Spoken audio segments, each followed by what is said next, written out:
James Webb space telescope ने distant galaxies और exoplanet के साथ साथ हमारे सोलर सिस्टम की प्लैनेट्स की भी इमेजेस ली है। जरा जुपिटर की इस इमेज को देखिए, इसे आपने कई बार देखा होगा। अब जरा इस इमेज को देखिए, ये भी जुपिटर की ही इमेज है। फर्क बस इतना है, जहां पहली इमेज जूनो स्पेसक्राफ्ट से ली गई थी, वहीं दूसरी image James Webb space telescope से ली गई है। जेम्स वेब के नियर इंफ्रारेड कैमरे से जुलाई 2022 में ली गई जुपिटर की इस इमेज को जब एस्ट्रोनॉमर्स ने देखा तो उनको जुपिटर के एटमॉस्फेयर में कुछ ऐसा दिखा जो उन्होंने इससे पहले कभी नहीं देखा था। इस इमेज के साथ साथ जुपिटर के बाकी इमेजेस को देखने पर ऐसा लग रहा था मानो हम जुपिटर को पहली बार देख रहे हों। जुपिटर के मून से लेकर उसके रिंग्स और एटमॉस्फेयर में हमें ऐसी नई नई चीजें दिखी जो इससे पहले हबल स्पेस टेलीस्कोप और जूनो स्पेसक्राफ्ट से नहीं देखी गई थी। फ्रेंड्स, हमें पता है कि जुपिटर एक गैस जाइंट है। अगर कोर को छोड़ दे तो ये पूरा का पूरा प्लेनेट गैसेस के अलग अलग लेयर्स से बना होता है, एग्जैक्टली हमारे अर्थ के एटमॉस्फेयर की तरह।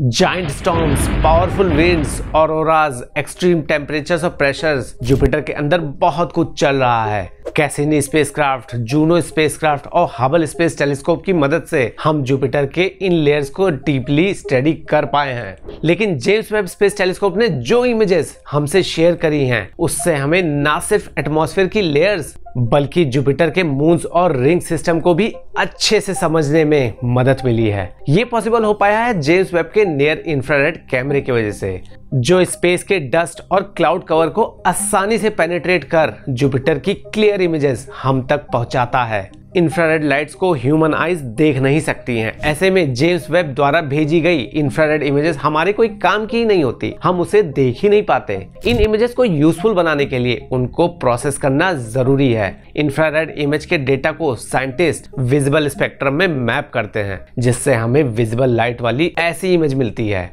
आई होप ये इमेज तो आपको दिख ही रही होगी। वेल, इस इमेज को वाइडर फील्ड ऑफ व्यू से लिया गया है, मतलब कि यहाँ जुपिटर के पूरे परिवार के साथ फोटो ली गई है, फैमिली फोटो। यहाँ आपको जुपिटर के दो मून्स एमेल्थिया और एंड्रेस्टिया क्लियरली दिखाई पड़ रहे होंगे, जो हबल से ली गई इमेजेस में नहीं दिखे थे। इमेज के लेफ्ट एज से जो डिफ्यूज लाइट आ रही है वो गर्म मिजाज के आयो मून की है। अगर आपको जेम्स वेब टेलीस्कोप की कैपेबिलिटी को आंकना है तो जरा इसे देखिए। प्लेनेट के चारों तरफ आपको एक चमकती हुई पतली सी रिंग दिखाई पड़ रही होगी। ये स्पेस डस्ट से बनी हुई जुपिटर की फेंट रिंग है।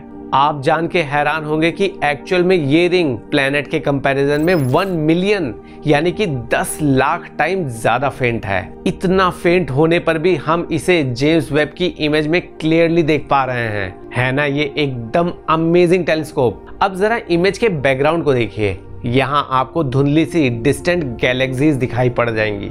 ऐसा लग रहा है मानो ये गैलेक्सीज फोटो बॉम्बिंग कर रही हों।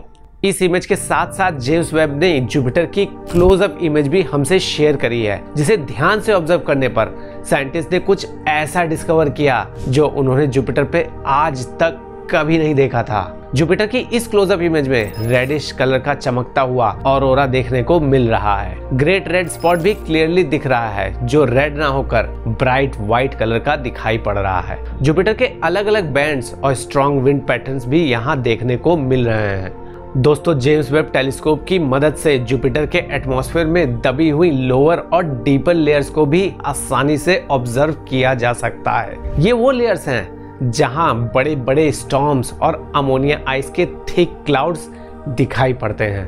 इन डीपर लेयर्स को ध्यान से देखने पर साइंटिस्ट ने ये ऑब्जर्व किया कि जुपिटर के लोअर स्ट्रेटोस्फेयर यानी कि जुपिटर के क्लाउड से लगभग 40 किलोमीटर ऊपर एक हाई स्पीड की जेट स्ट्रीम मौजूद है। इस जेट स्ट्रीम को इससे पहले कभी नहीं देखा गया था। 4800 किलोमीटर चौड़ी ये जेट स्ट्रीम जुपिटर के इक्वेटर पे 515 किलोमीटर प्रति घंटा की रफ्तार से बह रही है। जुपिटर का टर्बुलेंट एटमॉस्फेरिक लेयर्स एक दूसरे से कैसे इंटरेक्ट करते हैं, इसे समझने में ये न्यूली डिस्कवर्ड जेट स्ट्रीम हमारी बहुत मदद करेगी। जरा इस इमेज को देखिए। यहाँ डिफरेंट लेयर्स एक दूसरे से किस तरह से इंटरेक्ट कर रहे हैं ये दिखाया गया है। यहाँ विंड स्पीड एल्टीट्यूड के साथ तेजी से बदल रही है। तेजी से बदलती विंड स्पीड की वजह से विंड शेयर्स डेवलप होते हैं। दोस्तों, विंड शेयर्स जुपिटर के टर्बुलेंट एटमॉस्फेयर में बहुत क्रूशियल रोल प्ले करते हैं। जुपिटर के बैंड्स एंड जोन से लेकर जुपिटर के ग्रेट रेड स्पॉट सबको मेंटेन करने में विंड शेयर्स का कंट्रीब्यूशन होता है। इसलिए विंड शेयर्स को स्टडी करना बहुत इंपॉर्टेंट है। इन विंड शेयर्स और जेट स्ट्रीम्स को स्टडी करने पर हमें और क्या क्या नई जानकारियां मिलती हैं, इसमें मैं आपको अपडेट करता रहूंगा। दोस्तों, जुपिटर प्लैनेट अंदर से कैसा दिखाई देता होगा, हमने जूनो मिशन की मदद से ये जान लिया है। जूनो मिशन ने जुपिटर में कई नई डिस्कवरीज करी हैं। इनको अगर आप देखना चाहते हैं तो आपको प्लैनेट के अंदर घुसना पड़ेगा। घुसने के लिए तैयार हैं तो यहाँ क्लिक करिए। बाय।